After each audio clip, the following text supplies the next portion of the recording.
Hello friends, welcome to the series of lectures on digital marketing and e-commerce.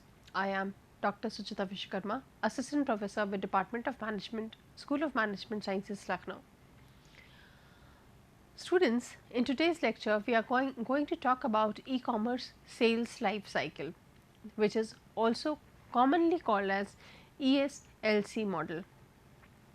Now, this is something that this particular model or this particular concept has been formed by collaboration of two concepts, that is e-commerce and sales, and obviously the third concept, which is life cycle.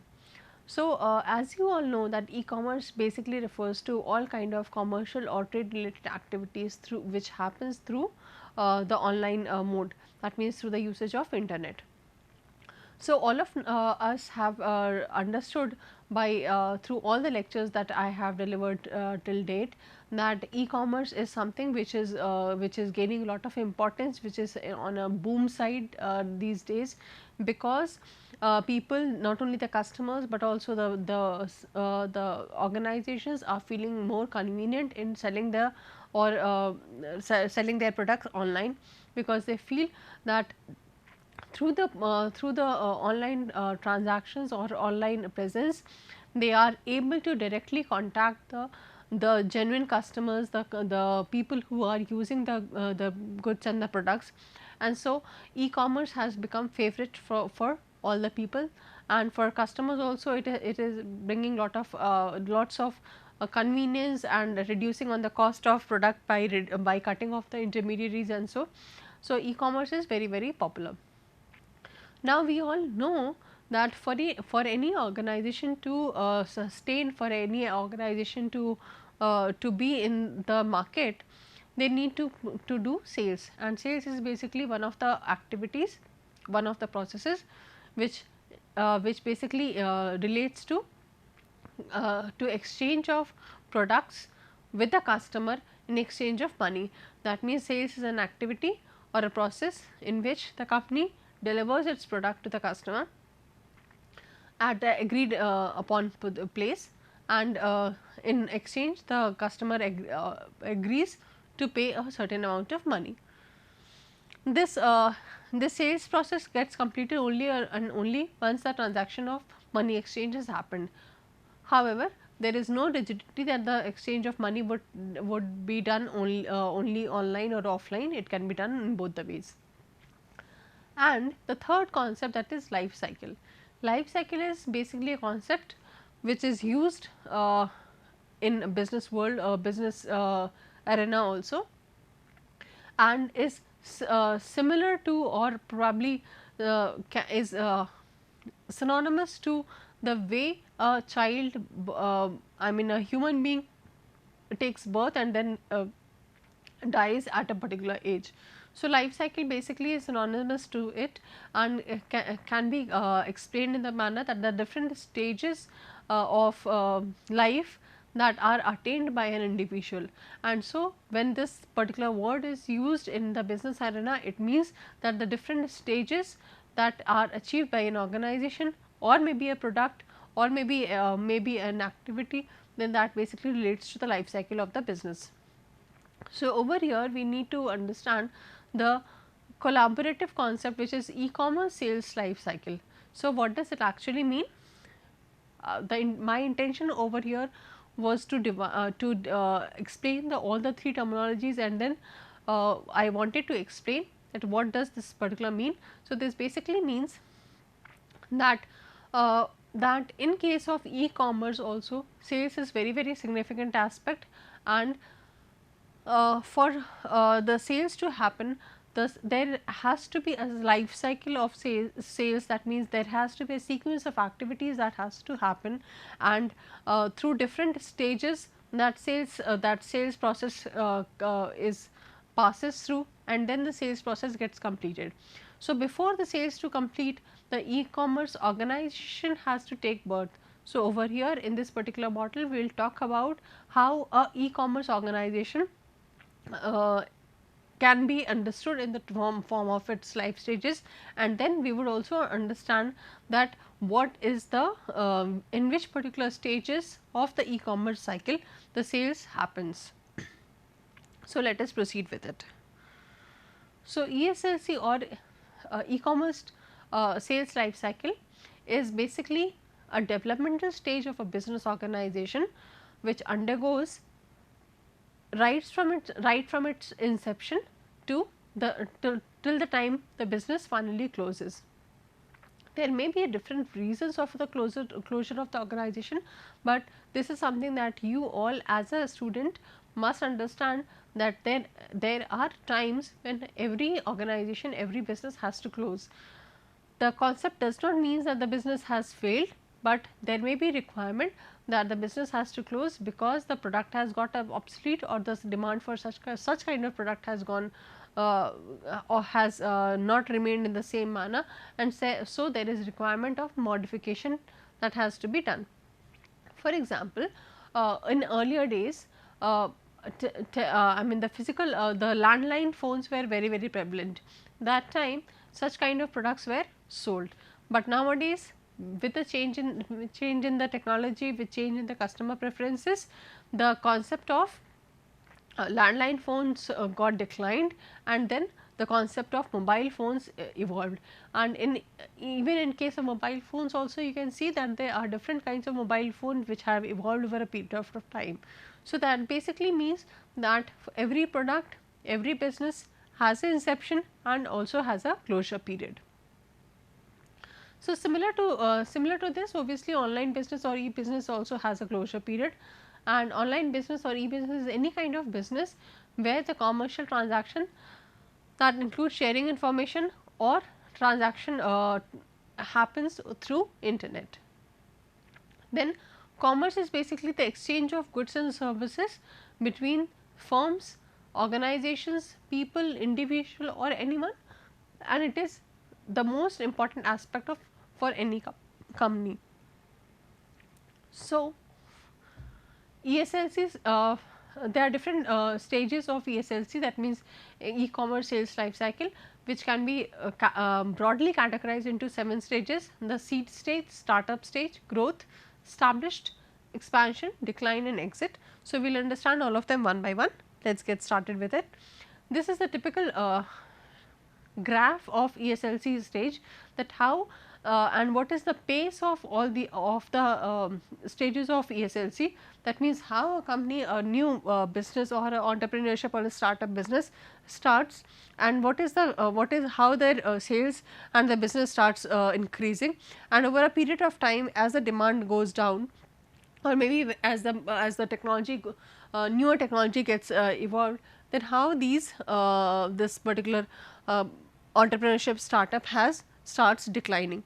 However, this particular stage, the length of all these particular stages may differ depending on the industry in which the entrepreneurship has started. So, let us first talk about the seed stage, which is the first stage of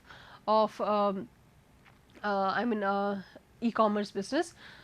So, this stage starts with the entrepreneur's generation of idea about the e-commerce business. So, as soon as I or as an individual starts thinking that I have to enter into a e-commerce business, this particular stage starts up. And as soon as I start thinking that yes, this is the stage in which a new business or a new idea can be generated up, and this is how this idea can be further processed, or this is how this idea would basically help the people all around the society and also benefit me in generating business. So, this is the stage basically which can be represented as the birth of the e-commerce startup. So, this stage basically involves the conception of birth of new business, and the e-marketers need to design an attractive website and complete relevant groundwork for starting e-commerce business. This is very important, because unless and until the customer has unless until the company has identified the opportunities, identified the weaknesses, problem areas obviously, then till then the inception cannot happen properly. but then there are certain challenges also at this particular stage, and the challenge at this stage is that there is a need to overcome the challenge of market acceptance. So, the person who is coming up with a new idea related to e-commerce business must understand that the acceptance of new ideas is one big problem for the customers and for the industry as well. Then therefore, it is advisable for small entrepreneurs to look for a very niche market where they can preferably work and by utilizing the least of the amount of resources that they have. And it is also advisable to spend their money and resources in a more wise manner. The focus at this stage of the entrepreneurs or maybe the e-commerce business setters is to focus on the business opportunities which matches with the experiences and the passion of the entrepreneur. And the money sources is obviously, at this particular stage, since the startup is very small, so probably any person who is thinking of e-commerce business setup should obviously try to focus or utilize only the small amount of money that he may acquire from his own personal funds, or maybe the sources of funds which are available from the friends and family. Then the second stage of ESLC is startup or introductory stage, and at this particular stage the e-marketers enters the startup stage, and at this stage the e-commerce business starts operational. So, this is the time when the e-commerce company starts making its presence, and the customer starts noticing the presence of this particular company. However, at this particular stage also there are a lot of challenges, the challenges of competing with the bigger brand names, because at this particular stage lot of cost is required to make yourself more reachable, more accessible, and more known to the people.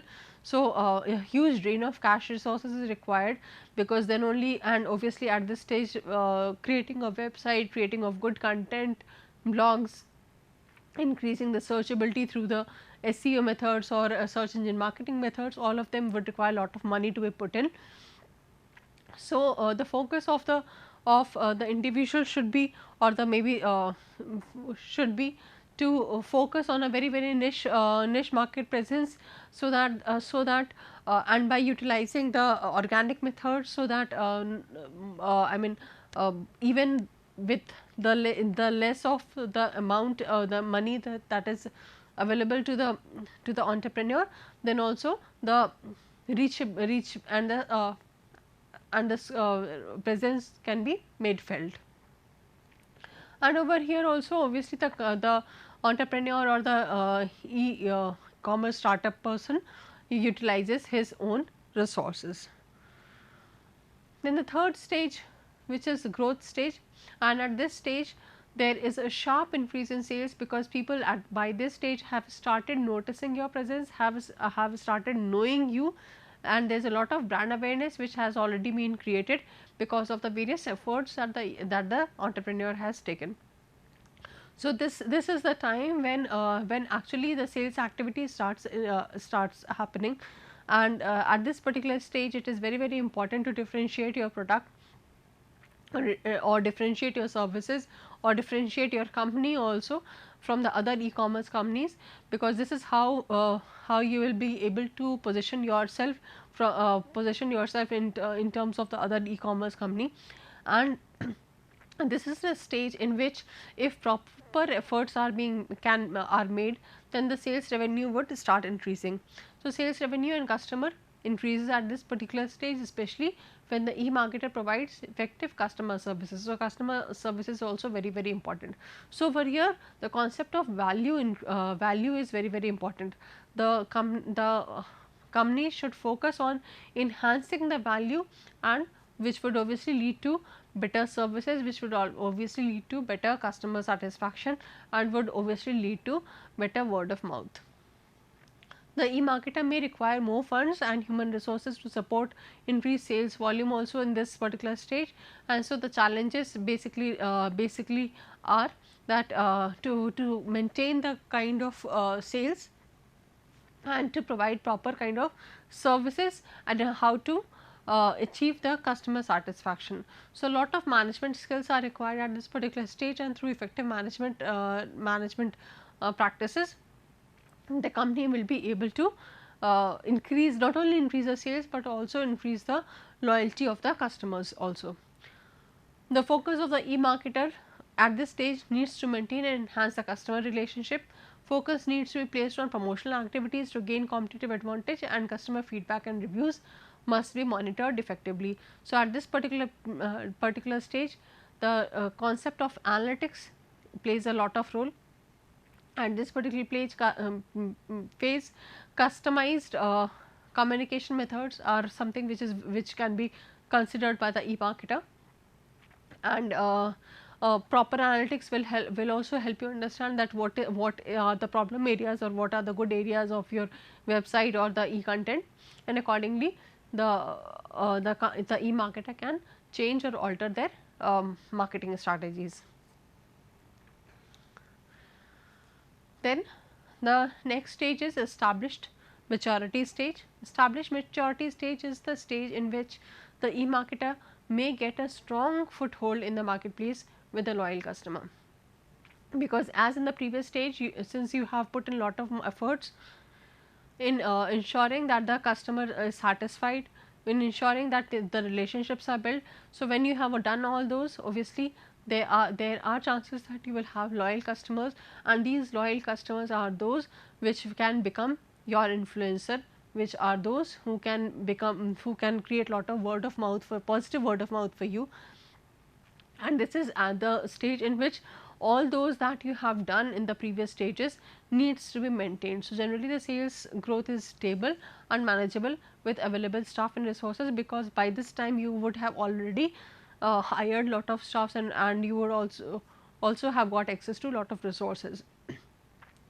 So, the challenges in this particular stage is competition is very stiff, and since there are certain industries in which the entry barriers are very low, that means there are chances that lot of companies who are offering similar kind of products or services would also enter into the market.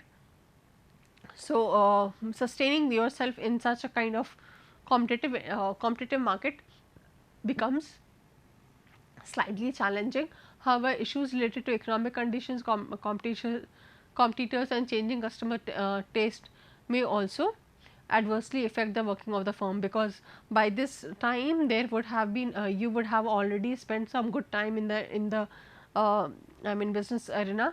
So, by this time the competitors have also understood your marketing strategies, and there are chances that because of the very VUCA world these days, dynamic world these days, there are chances that the customer preferences have also started changing. So, the focus at this stage of the e-marketer needs to change slightly, and the need is to focus on improving the efficiencies, and the e-marketer needs to have a strong tie-up with the supplier. That means, at this particular stage the company should focus on decreasing the cost and maintaining the workflow, because the sales in the maturity stage is slightly lesser, or rather you can say it is stable, and so the company would be, the e-marketer would be able to generate higher profits only when they are able to reduce on their cost. So, that can be done through various ways. Obviously, one of them is by having strong tie-up with the supplier. The second could be by adopting lot of automated processes in terms of building CRM, or maybe by using EDI process, or maybe using the ERP methods. So, all these will reduce the cost and increase the efficiency.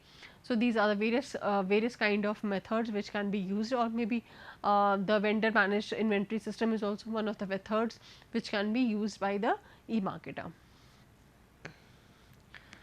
Then the next stage is expansion stage, and expansion stage is one in which the life cycle stages may be adopted by certain e-commerce firms, and which want to grow beyond the current market. So, this is one stage when the company can think of I mean expanding themselves from one particular geographical area to another, or maybe from one particular demographic or demographic customer segment to another segment. So, this is basically a concept or the stage in which the e-marketer decides to change their segmentation strategy, and this can be taken wisely uh, on the basis various reasons, basis the stagnancy that they are facing due to the stable I mean stable sales, or maybe because of the stiff competition that you are facing, or maybe because of the increased I mean or change in the preferences of the customer. So, these are the various reasons due to which the e-marketer may think of expansion stage, and maybe moving from one segment to another segment. So, this particular stage is one in which the e-marketer may expand from the national boundaries to international boundaries, also depending upon the support that they have from the third party logistic providers. And the e-marketer may also venture into new product categories also. The challenges at this stage is moving into the newer market would require good information of planning and research, and obviously focus should be on the business that complements the existing experiences and capabilities. So, moving into unrelated business can be disastrous also, but can be advantageous also, because higher the risk, obviously there are higher the chances of profit. So, the focus in this particular phase is to focus on acquiring new customers also, that may be from different segment, and at the same time the e-marketer must also focus on existing customer base also. That means, without losing your present customer base, you should also start for increasing the customer base. So, this is one of the very important phases which will actually define your destiny. Then we have decline stage. Decline stage is one in which there are a number of factors which are responsible for decline of e-commerce sales, as we had discussed earlier also. And decline does not mean a complete decline only, it could be reduction in profit also, which under various reasons could be stiff competition, economic changes, technological changes, change in customer preferences, or even could be internal reasons like poor management or inability to manage the organization. So, it is over here what you see that this is a stage which may be achieved slightly early by some organizations, or may be achieved slightly later by other organizations, but it is important to understand that a decline stage is obviously not the end of an organization. It can be revitalized if taken properly, if considered properly. So, this is one stage where the organization should try to encash or take out most of their cash flows, and at this stage the e-commerce marketer faces the challenges of decline sales, profit, customer base, and negative cash flow. And so, the concept which should be taken up by the e-marketer is to improve the possibility and efforts to revive the sales and the profit. And the focus at this stage should be trying to find out new opportunities for the business, and new areas, new geographical locations, new segments for the business venture to restart, and cutting the cost and finding out new or preferential methods of cash flow would obviously help in this particular kind of stage. Then the last stage, which is the second last stage is the exit stage, when the company basically takes the efforts to revitalize the sales, and the profit revenue fails, and then the e-commerce entrepreneurs need to come out of the business, either by selling it to a third party or shutting it completely. So, this is the negative stage of the life cycle, and the challenges is the biggest challenge of the e-marketer is to decide whether to close down, or trying to find out new opportunities, or to sell the organization to some other for generating, or maybe getting out the cash flow. So, with this I finish up my lecture over here, and in this through this you can understand that how the sales is plays a very significant role, because it is only the sales which generates revenue, while all other activities which are there in the marketing process involves lot of cost. So, by doing proper sales activity, the company would be able to sustain for a longer period. So, with this I finish up my lecture over here, and for detailed understanding you can go to these references. Thank you.